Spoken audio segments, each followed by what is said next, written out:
Bonjour, je voulais profiter de cette vidéo pour revenir sur un projet que j'ai commencé l'année dernière, donc en 2016. Donc ça fait à peine un peu plus d'un an.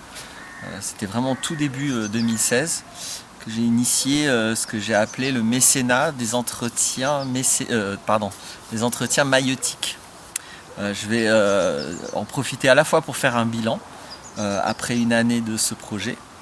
Et puis pour revenir dessus, il a été un petit peu modifié.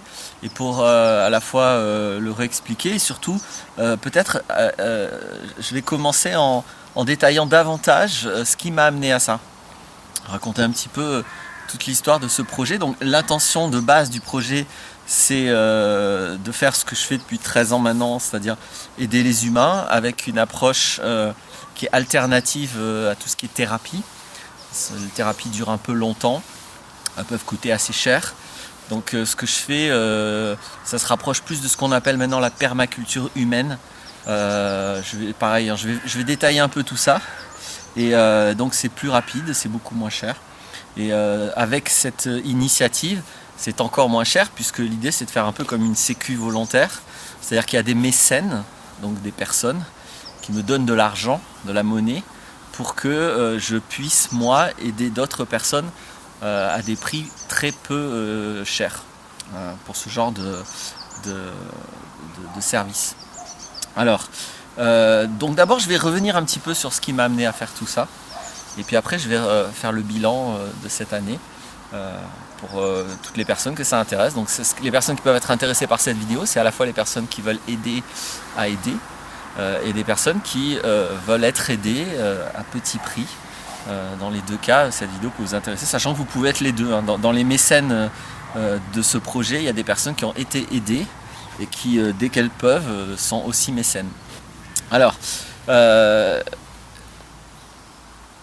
j'ai commencé ma position dans cette société en tant qu'ingénieur en informatique, pour partir au niveau activité. Hein. Je pourrais raconter bien d'autres choses. Donc j'ai d'abord été ingénieur en informatique, j'ai fait ça pendant 10 ans. Je travaillais dans un peu toutes les grandes boîtes, toutes les multinationales d'informatique.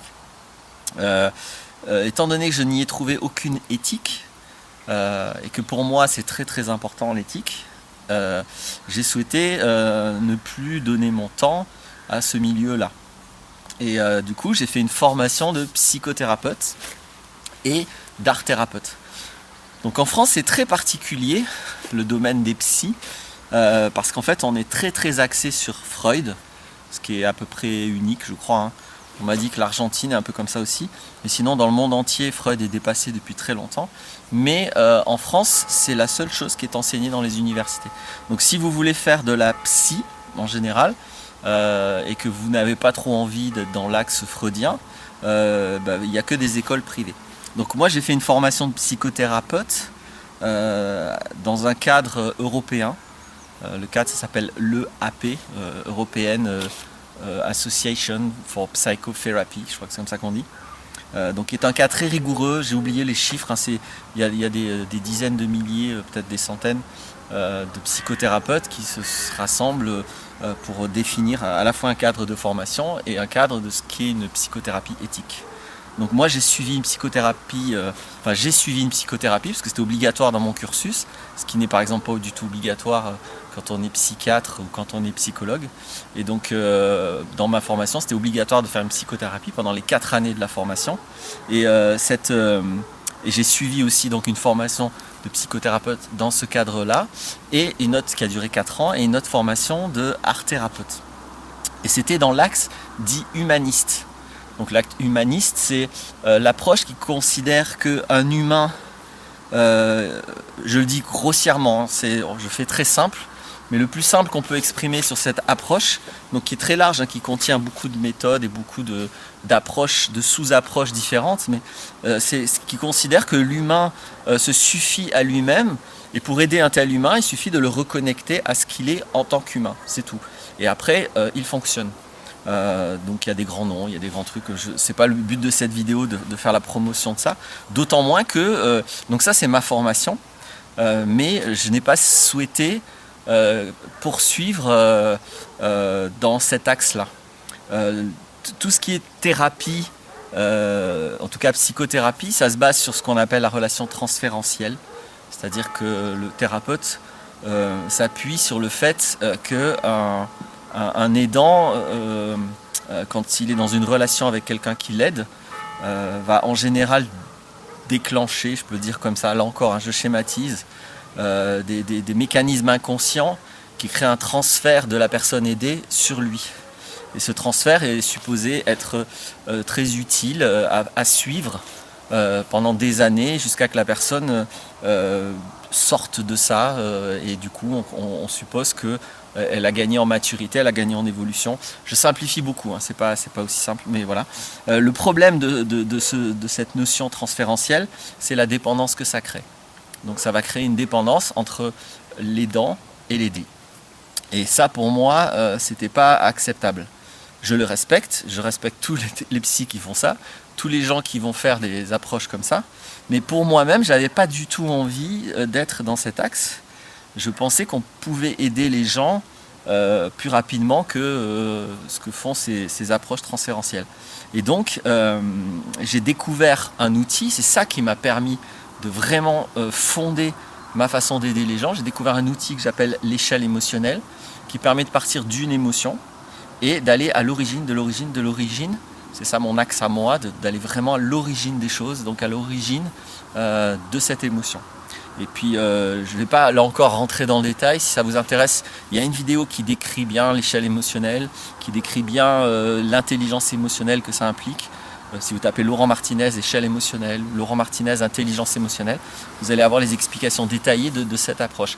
Mais avec cet outil, j'ai pu réaliser ce que j'avais envie, c'est-à-dire je constate depuis maintenant 13 ans qu'on peut bien aider les gens en très peu d'entretiens.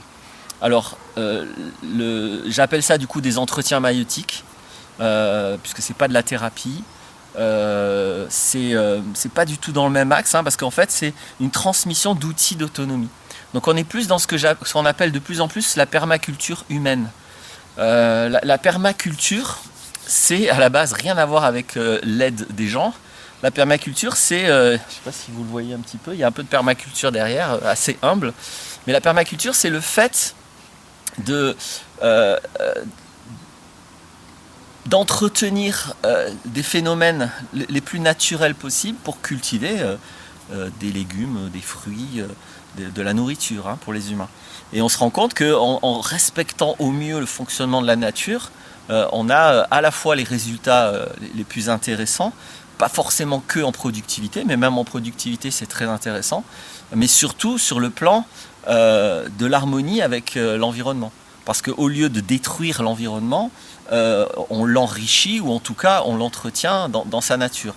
Donc du coup c'est très intéressant sur le plan d'une société, parce qu'au lieu d'être une grosse société de bourrins qui détruisant notre environnement, ce qui est quand même pas une bonne idée, il n'y a pas beaucoup d'espèces qui s'amusent à faire ça, au lieu de faire cette ineptie, on est en harmonie avec l'endroit où on vit et on se nourrit et en même temps on entretient, ou en tout cas on ne parasite plus, on ne détruit plus l'harmonie entre nous et notre environnement. Donc ça c'est la permaculture. Peut-être vous me dites mais de quoi il parle là, qu'est-ce qu'il raconte, il va nous parler des carottes bientôt, Donc c'est simplement que cette notion de permaculture, de plus en plus, peut-être vous ne l'avez pas entendu, peut-être vous le découvrez là, mais peut-être vous ne le découvrez pas, elle s'est, comment je pourrais dire, elle s'est transportée dans le champ de la relation d'aide, dans le champ de aider les humains. Et pas que les humains, c'est-à-dire c'est pas que la relation d'aide d'individu à un individu. La permaculture humaine, c'est aussi l'art de vivre ensemble, d'avoir des relations harmonieuses. Donc c'est comme la permaculture. La permaculture, c'est pas une technique, c'est une approche globale, et la permaculture humaine, pareil. Et ça correspond exactement à ce que je fais, c'est-à-dire je ne fais moi, dans mon approche d'aider les gens, que donner des outils d'autonomie. Mon but, c'est qu'ils aient besoin de moi le moins possible. Je leur donne les moyens de fonctionner en tant qu'être et en tant que ce qu'ils sont. Et j'essaye juste de pointer sur des conditionnements, de leur montrer qu'il est possible de se déconditionner. Les entretiens que je fais sont rigoureusement non directifs, c'est-à-dire je ne donne jamais de conseils, je ne dis jamais aux gens ce qu'ils doivent faire. Je donne aux gens les moyens d'être clairs avec leurs problèmes et d'être clairs avec comment ils peuvent libérer leurs problèmes. Ensuite, ils font ce qu'ils veulent de leur vie. C'est un autre terrain. Les choix qu'on fait dans sa vie, à la fois l'axe humaniste et donc ce que moi je vais appeler la permaculture humaine ou ce que j'appelle les entretiens maïotiques, c'est l'art d'aider quelqu'un à ce que le plus rapidement possible, il soit autonome à prendre ses décisions, avec lesquelles peut-être je ne serai pas d'accord, c'est absolument pas important. Donc c'est juste que je lui redonne des moyens, j'adresse les moyens, j'adresse pas les contenus de sa vie. Donc voilà ce que je fais, voilà ce que du coup après ma formation en psychothérapie et en art-thérapie, voilà ce que j'ai commencé à faire.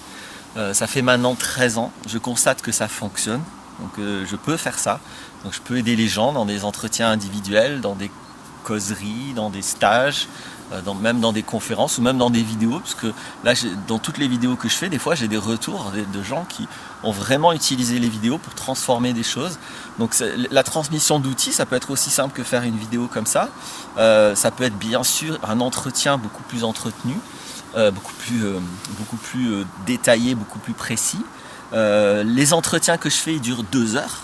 Donc ça aussi c'est très différent des thérapies, parce que je pense que c'est difficile d'aider quelqu'un en très peu de temps. Donc 2 heures c'est quand même un temps plus conséquent pour faire un tout d'une séance.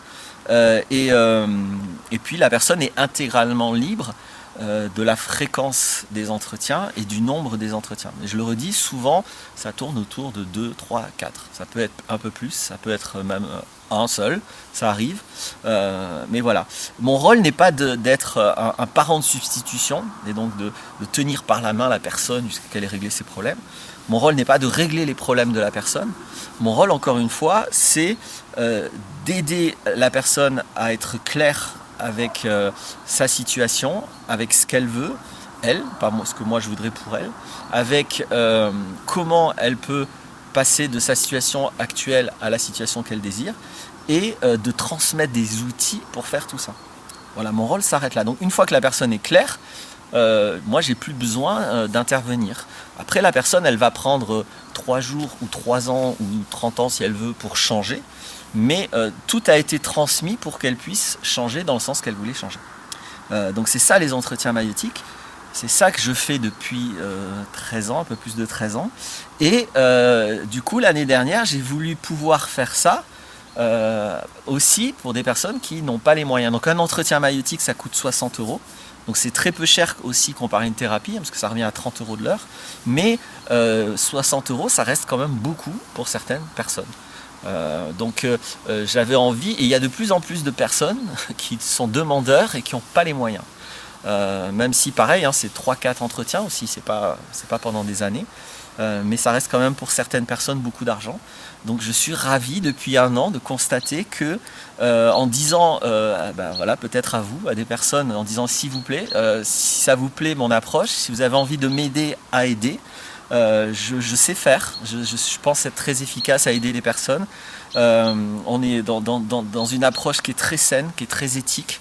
On est loin de toute, on parle beaucoup de dérives sectaires par rapport aux psychothérapies, aux thérapeutes. Donc on est très très loin de tout ça. Et donc si ça vous dit de m'aider à aider, vous me donnez de la monnaie. Et dès que moi j'ai 30 €, je propose un entretien à quelqu'un au prix de 25 €. Donc ça a changé en cours d'expérience. J'avais commencé avec une répartition de 40 € pour les mécènes et de 15 € pour les mécénés, pour les personnes aidées. Et le truc, c'est que j'ai une liste d'attente qui commence à être assez importante. Et donc ça m'a pas trop plu, c'était pas le but qu'il y ait une liste d'attente, j'ai dû mettre en place une liste d'attente. Et du coup, pour accélérer la liste d'attente, j'ai changé la répartition. Donc depuis très peu de temps d'ailleurs, les mécènes payent 30 €, les personnes aidées payent 25 €. C'est un équilibre un peu plus juste aussi. Bon, c'est plus cher pour elles, mais bon, 12,50 € de l'heure, ça reste quand même un tout petit prix. Et moi, à chaque fois, j'interviens à 5 €. Alors, c'est pas tellement que je les donne, mais j'accepte de ne pas recevoir ces 5 € comparé à un entretien non mécéné. Donc, voici le projet. C'est au fur et à mesure que j'ai du mécénat, j'ai une liste d'attente, et au fur et à mesure que, à chaque fois que j'ai 30 €, je propose un entretien, il y a un entretien disponible. À l'heure actuelle, par exemple, il y a 7 personnes en liste d'attente, il y a 2 entretiens disponibles, donc les rendez-vous sont en train d'être pris. Ce que je peux faire comme bilan de cette année, c'est qu'en tout, il y a eu 57 entretiens réalisés cette année. Donc voilà, c'est un humble résultat, mais c'est quand même quelque chose. Donc je suis très content d'avoir pu faire 57 entretiens grâce aux mécènes, que je remercie vraiment du fond du cœur. Il y en a eu 32 de mécènes, je regarde là parce que j'ai mis les chiffres ici. Il y a eu 32 mécènes en tout pour ce projet, et ça a aidé 20 personnes. Voilà, donc ces 57 entretiens ont aidé 20 personnes. Vous voyez aussi que ça correspond à ce que je vous dis, c'est pas 57 entretiens. Dans une psychanalyse, ça aurait aidé une seule personne. Donc là, ça a pu aider 20 personnes. Il y a eu 32 mécènes, donc c'est 32 personnes qui ont participé à ça. Ça aurait pu être beaucoup plus. C'est énorme pour moi d'avoir reçu ce soutien. Je reçois à chaque fois que je reçois un don, un truc, je suis vraiment touché et ravi de voir que on a envie de m'aider à aider, et je trouve ça génial. Je peux vous dire que les personnes mécénées sont aussi très touchées et parfois très surprises, des fois même comprennent pas et disent mais pourquoi on me donne de l'argent, enfin pourquoi les gens me donnent de l'argent pour moi, ils me connaissent pas, etc. Donc ça permet d'utiliser la monnaie d'une manière alternative. C'est sur ça que je voulais finir. Parce que du coup, là je suis pas, en tout cas pour les entretiens mécénés, je suis pas dans une approche commerciale. On passe de l'approche commerciale à l'approche solidaire. C'est-à-dire que moi j'aimerais mieux qu'on ait un rapport à la monnaie très différent. Bon, tout seul je peux pas changer la monnaie dans la société, mais voilà, je peux tout seul. Par contre, je peux mettre en place ce type de projet où du coup les mécènes donnent de l'argent contre rien. Donc c'est de la générosité pure, de l'altruisme pur. Donc c'est pour ça que je les remercie vraiment beaucoup. En échange de ça, moi, dans les entretiens mécénés, je fais pas ça pour recevoir de l'argent, puisque l'argent je le reçois par les mécènes. Donc ça déconnecte un petit peu mon activité du fait de recevoir ou pas de la monnaie. Et puis bien sûr, la personne aidée, elle reçoit une aide pendant 2 heures pour un tout petit prix. Donc ça aurait pu être autrement, les chiffres pourraient être bons, ça pourrait être plus parfait. Pour l'instant, la réalité du projet que j'ai pu mettre en place grâce au soutien des mécènes, c'est celui-ci. Donc le projet va continuer, le projet va peut-être évoluer. Vous voyez, il a un petit peu évolué par rapport à l'année dernière, mais surtout il a tenu la route. Et j'en suis très très content, c'était pas gagné d'avance. J'étais pas convaincu que j'allais avoir du soutien, j'en ai eu. Et voilà, cette vidéo c'est aussi pour faire la promotion de ce projet, pour pouvoir l'expliquer, le montrer, pour pouvoir un peu exprimer qui je suis. Les détails du projet c'est sur être-humain.net/mécénat, mais je vais mettre en lien sous cette vidéo la page. Et sinon, si vous allez simplement sur le site être-humain.net, vous allez avoir ma bio, vous allez avoir un peu qui je suis, vous allez voir mes livres, vous allez voir mes activités, j'en ai d'autres. Et puis il y a aussi un lien direct sur ce projet de mécénat des entretiens maïeutiques ou de permaculture humaine. Vous pouvez aussi l'appeler comme ça me plaît bien comme description de ce que je fais. Voilà, je pense que ça participe à une société plus saine, en tout cas qui bouge, qui évolue. Je trouve ça intéressant que dans le domaine de la psychologie, il y a des choses aussi différentes qui se mettent en place, et que ça bouge et que ça change et qu'on gagne en efficacité, qu'on gagne peut-être aussi en éthique, comment je pourrais dire, oui, en éthique. C'est le mot le plus clair que je veux exprimer. Parce qu'évidemment, quand on aide des personnes en quelques entretiens, les possibilités d'avoir une emprise sur l'autre deviennent impossibles. Donc c'est bêtement ça, le gain en éthique. Bien sûr que par ailleurs, les entretiens, il faut qu'ils le restent. Donc on est à l'abri de rien. Mais en tout cas, quand quelqu'un arrive à aider des personnes en 2, 3, 4 entretiens, c'est clair et net qu'ils ne peuvent pas le faire autant de mal que si ça dure 5, 10, 15, j'ai déjà vu 20 ans et plus. Donc si vous souhaitez participer à ça et donc m'aider à aider, donc bien sûr que vous pouvez à la fois diffuser ces vidéos, parler du projet, donc ça m'aide beaucoup. Plus vous diffusez, plus vous en parlez, plus vous vous intéressez et vous distribuez, ou vous faites des choses similaires. Si je peux aussi inspirer des actions similaires, moi ça me plaît beaucoup ça. Donc ça c'est des manières de participer. Bien sûr il y a une autre manière plus directe, c'est que de me donner de la monnaie. Donc sur la page êtrehumain.net/mécénat, c'est tout à fait possible. Je veux finir juste en disant que sur ce point, j'ai pas besoin de recevoir des gros dons. J'ai zéro problème avec ça, mais j'ai surtout besoin de recevoir de nombreux petits dons. C'est-à-dire qu'on peut être mécène en donnant 10 euros. C'est pas besoin de pouvoir donner beaucoup pour dire voilà, je suis mécène, je l'aide. Recevoir régulièrement 10 euros, ça m'aide beaucoup. N'oubliez pas qu'un entretien mécéné se libère à chaque fois, je reçois 30 euros. Donc 3 personnes qui donnent 10 euros, c'est une nouvelle personne qui peut être aidée. C'est quelqu'un qui n'attend plus sur la liste d'attente. Encore ce matin, j'ai reçu un SMS de la personne qui dit je suis toujours sur liste d'attente, voilà, et qui commence à s'impatienter. Donc je préférais que ça n'existe plus. Dans l'idéal, j'aimerais qu'il n'y ait pas de liste d'attente, qu'il y ait des entretiens disponibles d'avance et qu'à chaque fois qu'il y ait une demande, on peut prendre rendez-vous. Ça serait l'idéal pour moi. Donc pour ça, j'ai besoin qu'il y ait beaucoup de petits mécénats, davantage que des gros mécénats. Donc sentez-vous vraiment libre de donner un tout petit peu de monnaie, c'est vraiment suffisant. Donc l'idéal pour moi, c'est un peu de monnaie, parce que comme ça aussi vous déchargez pas de beaucoup, hein, c'est pas le but, hein, qu'il y ait quelques personnes qui aident beaucoup. C'est pas forcément le plus équilibré. Moi je préférais qu'il y en ait beaucoup qui aident un peu. Donc l'aide la plus forte pour moi, c'est un petit mécénat, mais qui serait mensuel, qui serait tous les mois. Tous les mois, 10 euros, 20 euros, un truc comme ça. Si j'arrive à avoir beaucoup de ça, je vais vraiment pouvoir faire agrandir ce projet. Dans tous les cas, ce projet sera plafonné. Donc je ne veux pas qu'il puisse être une source d'enrichissement pour moi. Donc ça sera très clair. Là on est très loin de ce genre de problème pour l'instant. Mais sur la page, tout est transparent. Le nombre d'euros que j'ai reçus, que je reçois, tous les chiffres sont transparents, tout est affiché. Et ça ne sera pas une source d'enrichissement pour moi. C'est-à-dire que si à un moment donné vraiment il y a du succès, qu'il y a beaucoup de mécénat, de toute façon ce sera plafonné.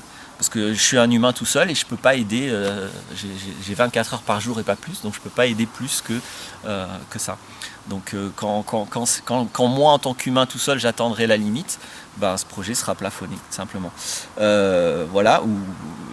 La dernière chose aussi ici que je peux dire, c'est que dans mon engagement, il y a aussi, alors vous allez regarder sur la page, parce que là comme ça j'ai un peu oublié, le premier cap c'est 500 euros, c'est-à-dire à partir du moment où je reçois un mois donné 500 euros, là ça m'engage à faire un stage en ligne gratuit.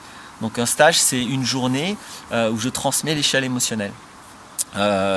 Donc je crois que j'ai mis une journée, hein. Vous irez regarder, ça n'a jamais été atteint, ça a failli être atteint un mois l'année dernière, mais ça n'a jamais été atteint. C'est pour ça que là je ne sais plus trop si c'est un jour, je ne sais plus trop à quoi je me suis engagé, mais c'est écrit sur la page.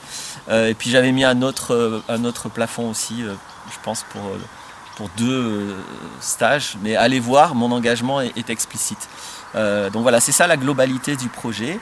Voilà, j'espère que il intéressera suffisamment de personnes pour grandir au point au moins où toutes les demandes que j'ai soient satisfaites. Là aujourd'hui, j'ai plus de demandes que de moyens d'y répondre.